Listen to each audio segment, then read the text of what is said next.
The basis of entrepreneurship or investing is identifying a problem and then coming up with a solution. Now, you don't need to look too far to see that Queensland, Australia, and especially Cairns is in an absolute rental crisis. This is a huge problem for people looking to rent properties and looking to keep a roof over their head.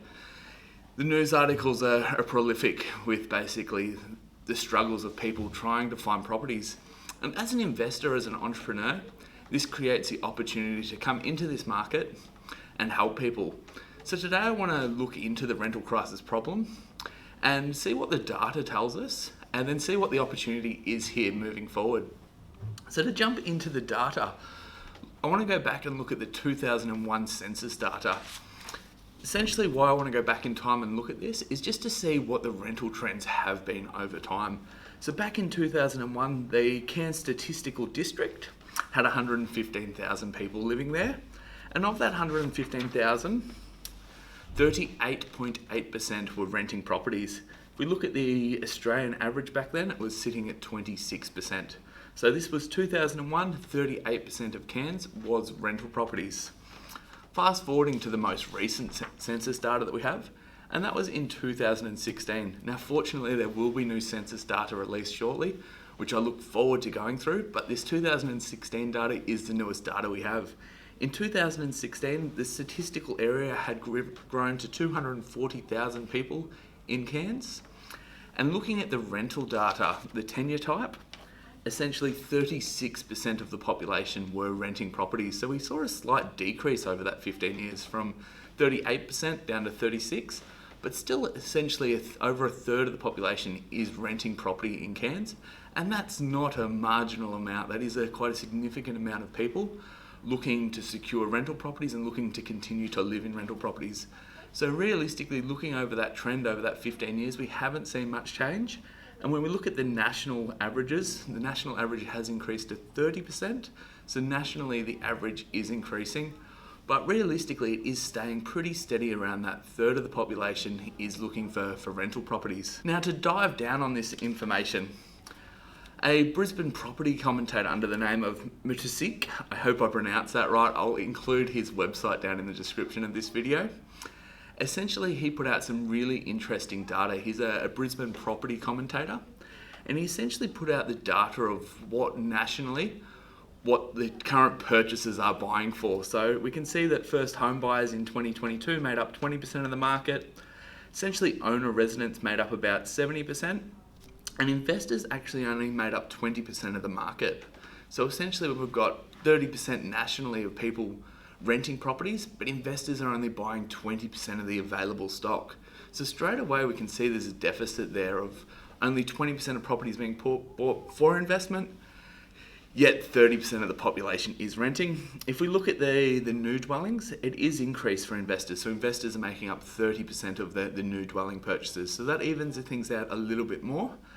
But he raised a really good point. So in this article that he put out, he essentially went on to say that 50% of home sales nationally are properties being sold that were investment properties. So out of every 100 properties that come to market, 50 of those are investment properties, but only a smaller percentage of them are actually being bought by investors.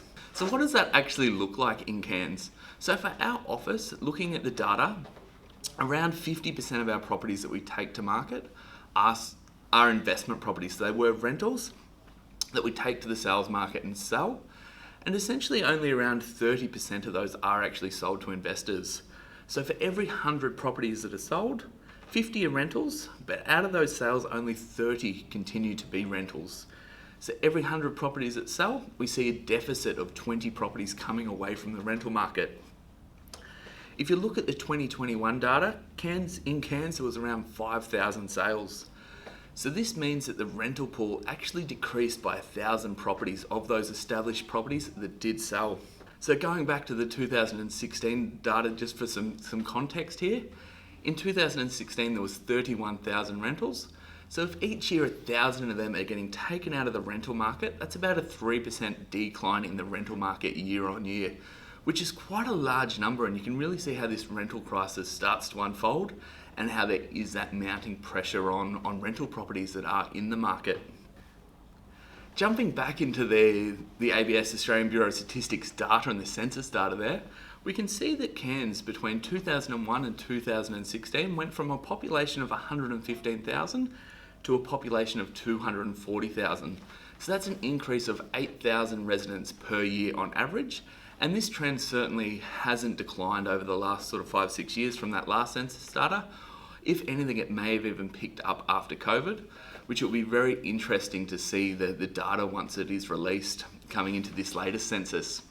So we know the population is growing by 8,000 people, and looking at the census data, we can see that the average household houses 2.5 people. Now, they're not chopping people in half, that's just the numbers averaged out. So 2.5 people living per household essentially equates to meaning we need 3,200 new dwellings each year to accommodate the growing residents in Cairns.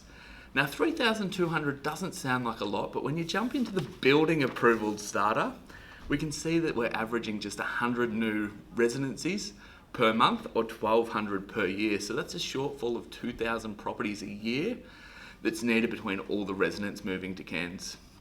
Now, knowing that the average is around 30% of these new dwellings are built for investment, and knowing that the investment pool of established properties is reducing, you can really start to see how this crisis is unfolding. Now, we can see that there is an extreme shortage of rentals, and this is going to create the opportunity for investors to come into the market and help alleviate this problem.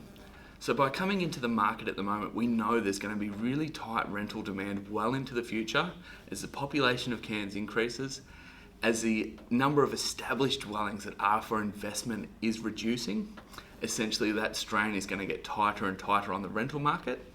The other factor we know is that each year, essentially, we need 3,200 new dwellings in Cairns to support that growing population, but at the moment, there's only around 1,200 being built. So we're seeing a real shortage of supply as that demand increases.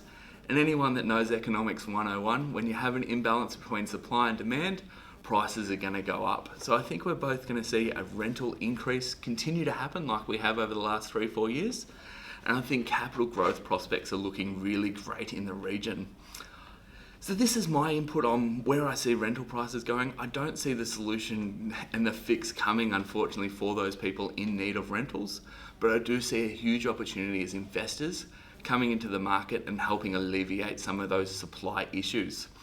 As always, if you do want more information about investing in Cairns, I do a lot of buyers agency work where I help out-of-town investors purchase in the area, and I'd absolutely love to help secure you your next investment. Thanks for watching and have a fantastic day.